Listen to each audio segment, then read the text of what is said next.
Right now, within the trades and in a lot of different occupations, we're not seeing underrepresented communities being showcased. So where I'm talking about women, I'm talking about newcomers, and of course, members from the Indigenous community. So if you can see it, you can be it.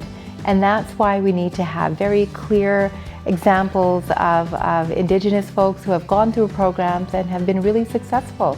When they get up and they tell their story and they're talking to younger people and they're talking to members of their community, it has a much more resounding and salient impact.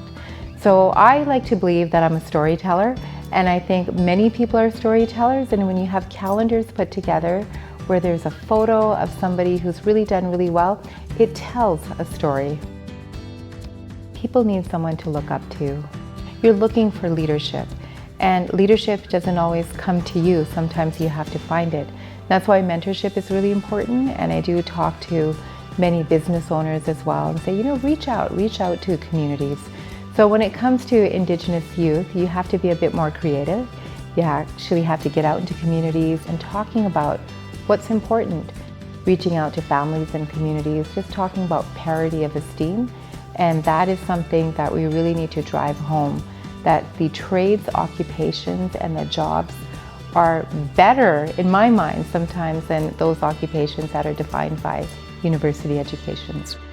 It's acknowledging and really emphasizing the incredible role that Indigenous communities play in our economy.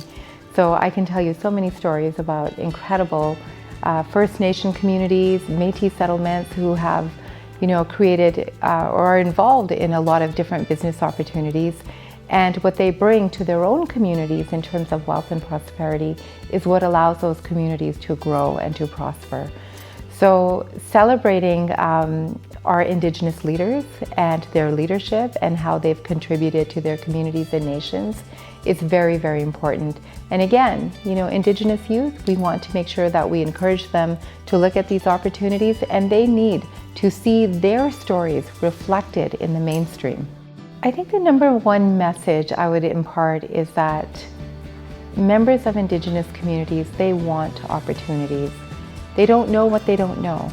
And if there's no significant effort made, some really deliberate efforts made to reach out to communities and talk about the opportunities that are available, they will never get access to that information.